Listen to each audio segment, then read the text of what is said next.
Hey, thanks for joining me. In the last few days, I've been flying the mess out of this drone to familiarize myself with all the functions and features. So far, I'm impressed with the effectiveness of the obstacle avoidance system. I also tested out the 1x and 2x cameras, the tracking ability, carry out a hyperlapse or two, and much more. Let's take a look at Spotlight, which is the simplest tracking mode. So, here we go. Once you have launched the drone and established your subject, you will draw a box around the subject and hit record. In this mode, the drone will only have the ability to tilt the camera up or down and rotate in a clockwise or counterclockwise direction. Next, we have active track or follow mode. This is where the drone will follow the chosen subject.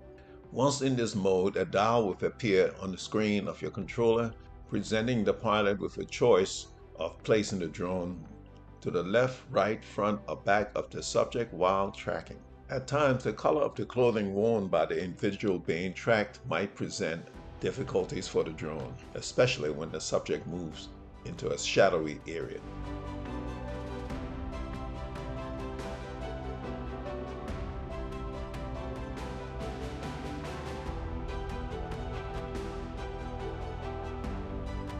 Right about here, I decided to put this bad boy to a test. The A3 was quick to respond, came around the corner fast. For a second, I thought it had me. I give it this, it did a good search before stopping. Unfortunately, I don't have my Air 2S to run a test, but I'm certain the Air 2S would not have gotten that far. I walked out in view of the camera, but no luck. So I moved on to the next test. Trees and shadows.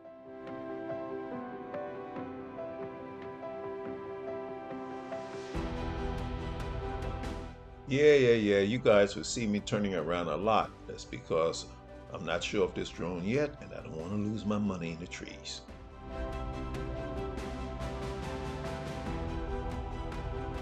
Be mindful of dead, skinny branches like these and power lines because the drone may not see them.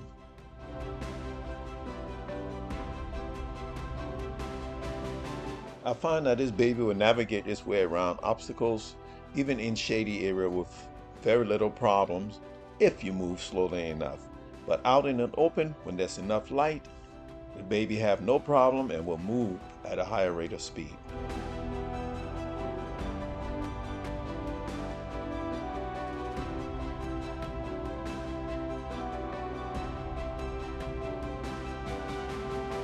Now there's a tree behind the drone, so I'm going to walk towards it to see just how it will handle this.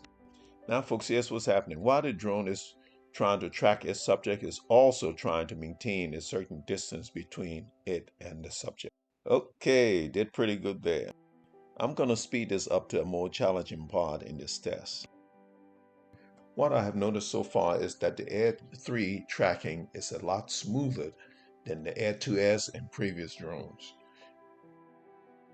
And its ability to find its subject once they have lost track of the subject is a whole lot better.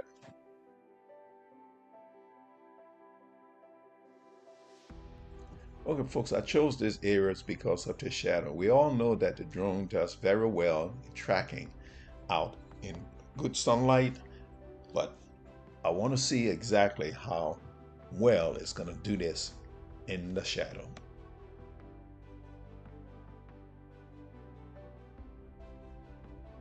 Well, I will say it did pretty good, but this is where it failed. I presented it with such a narrow area to see me, but if it had gone a little bit to the left around the tree, it would have seen me clearly. As the drone is tracking me, I'm going to raise the height to about 60 or 70 meters.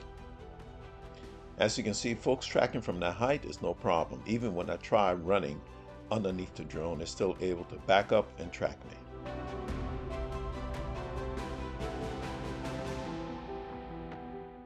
Now let's check out the forward sensor set to brake and then go back in the menu and under safety and change it to bypass. Wow, did you see that? It's the shadow of a hawk. Uh-oh, there go another one. All right, flying towards the tree. Which way is it gonna go? Went around the tree to the left. See what it will do with the sign. Okay, went round the sign. Now we're going to fly towards the hill and lower the drone and see if it's going to climb the hill. All right, yes, it's climbing. Going up, going up. I have to stop because that kid is coming out. Note that the drone will maintain its new height as it flies back. With the gimbal set at its maximum upward tilt position, I proceeded to fly up into the tree to test the upward sensors. As you can see, they do work. For those of you who are interested in flying low to the ground or between objects, you can achieve this by turning off all the sensors on your drone or by changing into sport mode, but I would advise just simply turn off your sensors. However, a safer way is to simply use the zoom on your camera, which will give you the appearance of being closer to the ground. Without the sensors, I was able to fly within a foot to foot and a half of the ground. And once the sensor was turned on, the drone automatically rose to the default height. Now let's go to the FPV mode, which is found under safety in the menu. The gimbal and camera is locked in position to follow the movement of the drone, which will give you the appearance as if you are sitting in the aircraft. If done correctly, a pretty good cinematic video can be put together.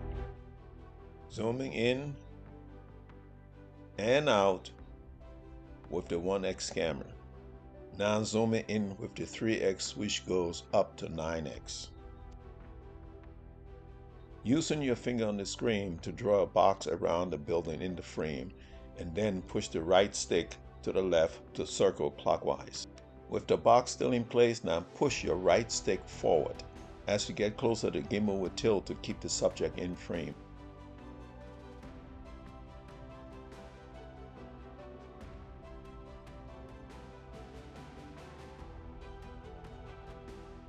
From this position, you can also fly backwards to reveal the building and its surrounding. This is always a good easy shot. Just fly above an object, drop your camera down vertically, and move your left stick to the right or to the left. Alright folks, I've been out for about 3 hours flying and relaxing, and I'm decided I'm gonna head down to my other two favorite flying spots in the park, one in the park and one down by the river behind the Philadelphia Art Museum, and do a little flying there and wait until evening time so I can capture some low light footage and test the sensor on this drone.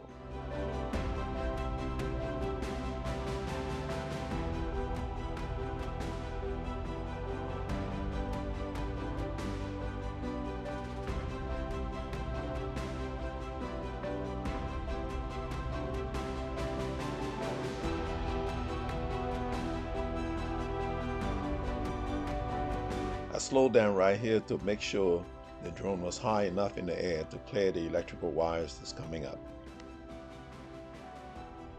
When flying hyperlapse course locks, you can change the direction of the camera, the height of the drone, rotation of the drone. However, radical changes will affect the quality of the hyperlapse. Everything you're seeing is captured in the normal color profile without any enhancement at all. All right, folks, thanks for joining me. Let's kick back and enjoy a little of Philadelphia's night scene.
blessed. I'm out of here.